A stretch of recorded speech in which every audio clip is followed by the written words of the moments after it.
السلام علیکم ورحمۃ اللہ وبرکاتہ۔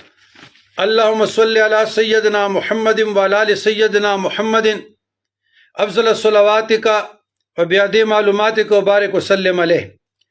عزیزان گرامی، یہ بھی میرے ہاتھ میں تیسرا مکتوب ہے اور بہت پٹا ہوا بھی ہے، بہت مکتوبات اس سے سیاہی بھی چلی گئی۔ یہ 16/10/2005 بروز اتوار 11 رمضان المبارک 12/10 ختم شد۔ 16/10/2005 کا مکتوب ہے۔ سوال: کیا انبیاء کرام علیہ السلام اجمعین کے علاوہ علیہ السلام کے الفاظ حسنین کریمین کے ناموں کے ساتھ پڑھنا جائز ہے، جیسا کہ امام حسن علیہ السلام یا امام حسین علیہ السلام؟ بینوا و توجروا۔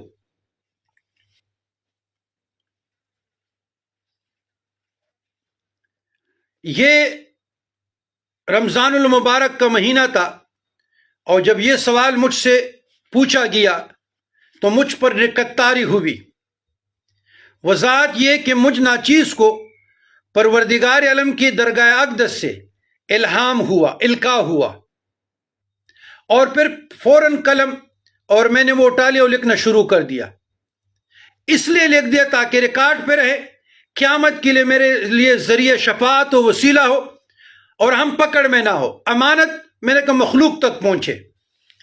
پہلے علیہ السلام رحمت اللہ علیہ رضی اللہ عنہ نور اللہ مرکزہ سلم اللہ العزیز کے الفاظ کو سمجھنا چاہیے۔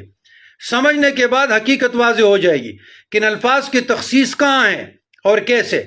اگر انبیاء علیہ السلام اجمعین کے علاوہ علیہ السلام کے الفاظ کا اطلاق نہیں، اور بعض صاحبان منع کرتے ہیں کہ حسنین کریمین کے ساتھ پڑھنا ناجائز ہے اور یہی الفاظ انبیاء کرام کے لیے خاص ہیں، تو یقیناً یہی لوگ حقیقت سے دور ہیں اور بزرگان دین کے نقش قدم پر چلنے کے لیے ابھی قابل نہیں ہوئے۔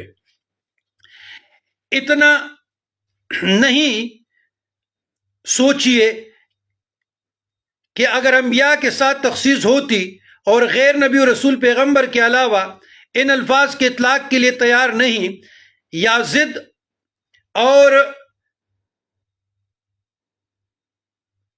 ضد یا نظر ثانی فکر کی مجبوری کی بنا پر آسانی سے معاشرے کے اندر سلامتی کا صورت، امن اور چین بگاڑنے کی کوشش میں لگے رہتے ہیں، تو یقیناً یہ لوگ امت محمدیہ کو کرۂ عرض پر اتحاد بین المسلمین کے لیے تیار نہیں، کیونکہ یہ ان کو کیسے متحد کر سکتے ہیں؟ یہی وجہ ہے کہ چھوٹے چھوٹے مسائل کو حد درجہ گروہ بندی تک لے گئے اور تحقیق اور اجتہاد کے دروازے بند کر دیے گئے۔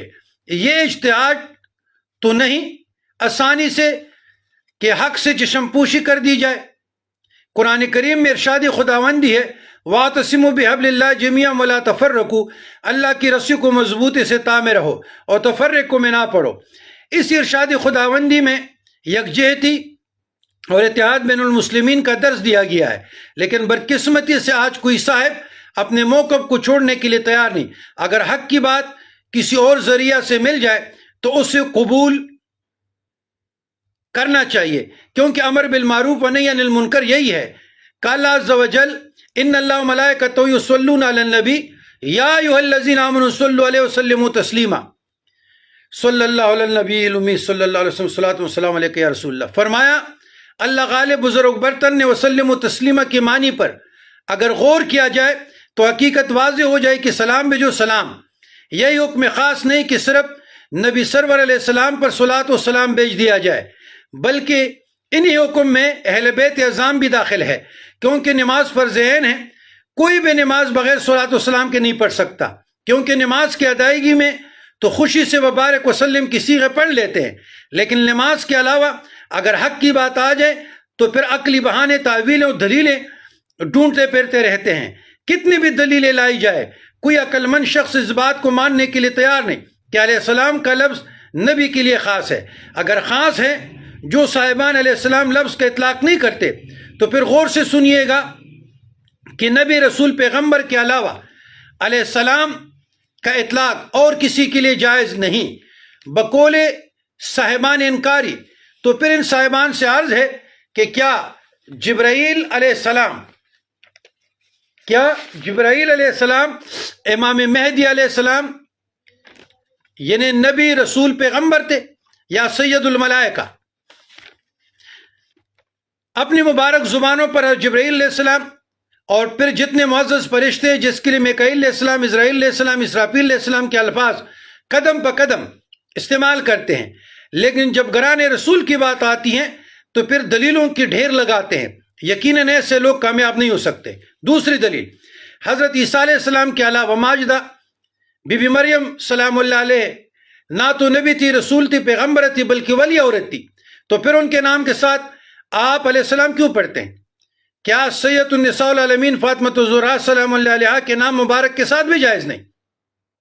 اگر غور و فکر سے دیکھ لیا جائے اور تعصب و حسد سے بالاتر تو یقیناً بہت آسانیاں میسر ہو جائے گی، لیکن ایسا کرنے کے لیے آج کوئی تیار نہیں، اللہ سمجھ دے۔ تیسری دلیل، جب حضرت امام مہدی علیہ السلام آخری زمانے میں حضرت عیسیٰ علیہ السلام تشریف لائیں گے تو امتی بن کر آئے گا، نہ کہ رسول، پیغمبر، نبی، بلکہ سرور کائنات صلی اللہ علیہ وسلم کی امتی ہوں گے، تو پھر علیہ السلام کے الفاظ آپ صاحبان کیوں پڑھتے ہیں؟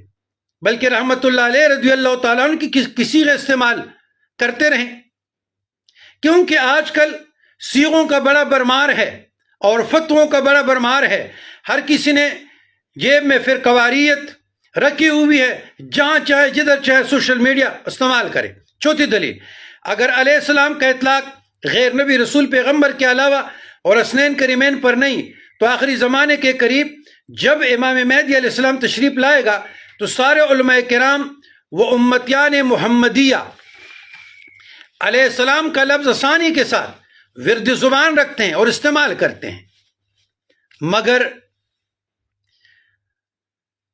نہ تو امام مہدی علیہ السلام پیغمبر ہوں گے، نہ رسول، نہ نبی، بلکہ آخری امام، اور حدیث مبارکہ سے ثابت کہ امت کو آسانیاں دینے کے لیے تشریف فرما ہوں گے۔ تو امامت کے آخری صاحب کے لیے کیا لفظ علیہ السلام کا صیغہ خاص ہوا جس کا اطلاق اوروں پر نہیں ہوتا؟ ہرگز نہیں، بلکہ اسنین کریمین تو 1000 درجے زیادہ شرف اور بزرگی کے قابل برگزیدہ ہستیاں ہیں، اور انہی ہستیوں کا آخری سروج قیامت قریب انشاءاللہ نمودار ہوگا امام مہدی علیہ السلام۔ تو پھر چشم پوشی کرنا صاحبان بصیرت والوں کے لیے ٹھیک نہیں۔ یا اللہ ہمیں ہدایت دے اور ہدایت والوں کے ساتھ روز قیامت ہماری حشر فرما۔ اب مختصر سی بات رضی اللہ عنہ کے متعلق، تو میرے بھائیو یہ الفاظ بھی صرف صحابہ کرام رضی اللہ تعالیٰ عنہ کے لیے خاص نہیں، بلکہ اس کا اطلاق اولیاء کرام کے لیے بھی جائز ہے، جیسا کہ علیہ السلام کا اطلاق جائز ہے اور وضاحت ہو گئی ہے۔ ہم نے بعض کتابوں میں اتنا تو دیکھا ہے، پڑھا ہے، مطالعہ کر تحقیق کیا، ریسرچ کیا ہے کہ اپنے مشایخ عظام اور علماء کرام کے ناموں سے سلم اللہ العزیز، سلم اللہ المجید آسانی سے لکھ دیتے ہیں، رضی اللہ عنہ لکھ لیتے ہیں، لیکن حسنین کریمین علیہ السلام کے ناموں کے ساتھ علیہ السلام کے الفاظ پڑھنے کے لیے تیار نہیں۔ یقیناً ایسے لوگ فلاح دارین نہیں ہو سکتے۔ لہذا تمام مسلمان مومنین کرام سے پرزور اپیل کرتا ہوں، میری گزارش ہے کہ بغیر تحقیق کے، اپنے نظریات بغیر دلیل کے، بغیر ریسرچ کے کسی پر آسانی کے ساتھ ہرگز مسلط نہ کیا جائے۔ قرآن کریم میں ارشادات الہیہ ہے، والسلام علی من اتبع الہدی، سلام علی عبادہ الذین اصطفیٰ، سلام ہی ختم مطلع الفجر، سلام علیکم طبتم فادخلوها خالدین، سلام قولا من رب الرحیم، سلام علی نوح فی العالمین، سلام علی موسیٰ و ہارون، سلام علی الیاسین۔ السلام علیکم ورحمۃ اللہ وبرکاتہ کے الفاظ پر آج تک کسی نے سوچ کیا ہے، تحقیق، ریسرچ کیا ہے، غور و فکر کیا ہے؟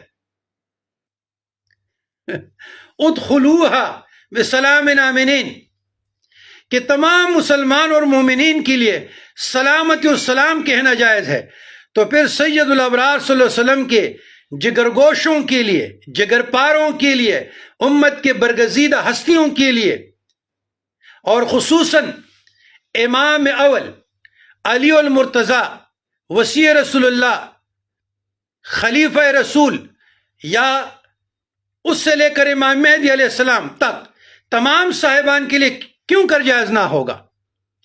یا اللہ ہمیں ہدایت دے اور ہدایت والوں کے ساتھ ہمارے روز حشر فرما۔ والسلام علی من اتبع الہدی، العبد الضعیف، بندے کمزور و ناتوان، ابو القاسم شاہ غلام علی طرائی حسینی۔ یہ 3 مکتوبات میں نے آپ لوگوں سے شیئر کیے کہ ان جیسے سینکڑوں مکتوبات میں نے لکھے ہیں، اور اللہ وہ وقت بھی لائے گا کہ انشاءاللہ اس کے لیے اسباب بھی متحرک ہو جائیں گے، شیئر بھی ہو جائے گا، اور فرقواریت سے بالاتر میں نے شریعت کو سامنے رکھ کر، تعلیمات بزرگان دین کو سامنے رکھ کر اللہ نے مجھ سے یہ لکھوائے ہیں، بالکل قرآن و سنت اور تعلیمات بزرگان دین کی تعلیمات کی روشنی میں، ایک لفظ بھی ادھر ادھر سے نہیں لکھا۔ تو اللہ تعالیٰ میری اس کاوش کو قبول فرمائے۔ ربنا ظلمنا انفسنا وان لم تغفر لنا وترحمنا لنکونن من الخاسرین۔